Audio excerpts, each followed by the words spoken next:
Hello viewers, আসসালামু আলাইকুম। Welcome to SK online tutorial. এই চ্যানেলে তোমাদের সবাইকে অনেক অনেক স্বাগত। আজকে আমি একটা মোস্ট ইম্পর্টেন্ট টপিক নিয়ে তোমাদের সামনে হাজির হয়েছি, যা বাংলা সাহিত্যের প্রাচীন যুগের বাংলা সাহিত্যের একমাত্র নিদর্শন চর্যাপদ। এসএসসি পরীক্ষার জন্য এই টপিকটি মোস্ট ইম্পর্টেন্ট।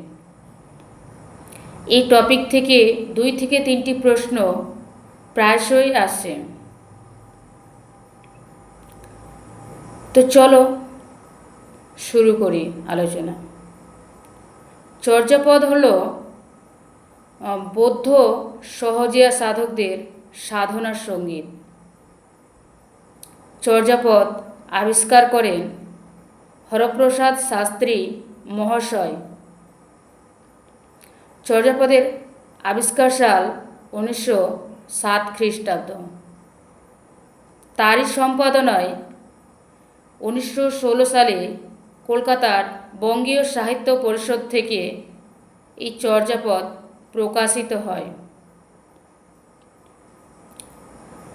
চর্যাপদের ভাষা প্রাচীন বাংলা, সন্ধ্যা ভাষাও বলা হয়। চর্যাপদ পাদাকুলক ছন্দে লেখা। চর্যাপদের মোট পদকর্তা 24 জন।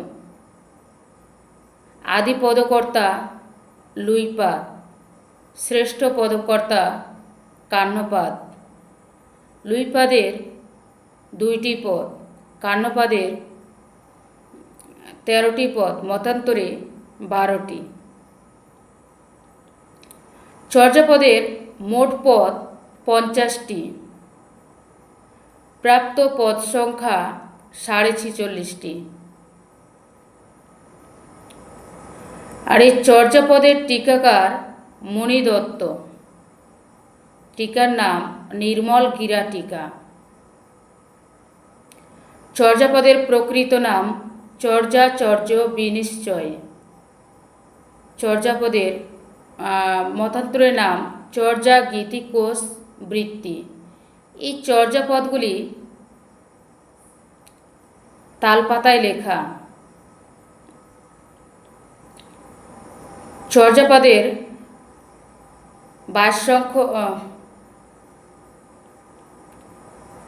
চর্যাপদের কিছু কিছু পদ খুব ইম্পর্টেন্ট।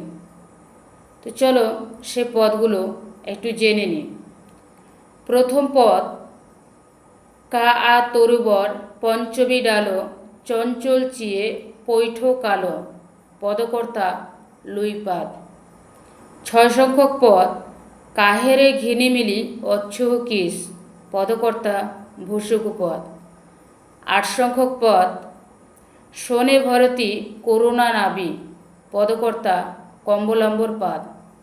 10 সংখ্যক পদ, নগর বাহিরে ডম্বি তোহরি কুড়িয়া। 28 সংখ্যক পদ, উঁচা উঁচা পাবত তহি বসই সবরি বালি। পদকর্তা সবরপাদ। 33 সংখ্যক পদ, টাল তোমর ঘর নাহি পড়বেশি হাড়িত ভাত নাহি নীতি আবেশি। পদকর্তা ঢেন্ঢনপাদ।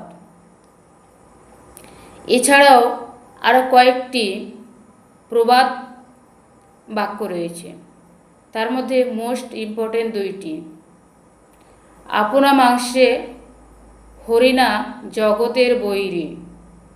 6 সংখ্যক পদ, পদকর্তা ভূষুকপাদ। 2 নম্বর প্রবাদ হচ্ছে, দুহিল দুধুকি বেন্টে জামাই। পদকর্তা ঢেন্ঢনপাদ। 33 সংখ্যক পদ। ঢেন্ঢন শব্দের অর্থ হচ্ছে ডুগি বাজানো।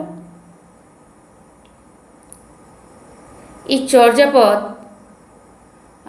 পাওয়া যায় নেপালের গ্রন্থাগারে থেকে। চর্যাপদ যদিও বাংলা ভাষায় লেখা, তবে নেপালে পাওয়া গেল কেন? এর পিছনে মূল কারণ হচ্ছে তুর্কি আক্রমণ। তুর্কি আক্রমণের নেতা ইখতিয়ার উদ্দিন মোহাম্মদ বিন বখতিয়ার খলজি। তো চলো আজকে এই পর্যন্তই। এই চর্যাপদের পার্ট 2 নিয়ে আরেকটা ভিডিও করব ইনশাআল্লাহ।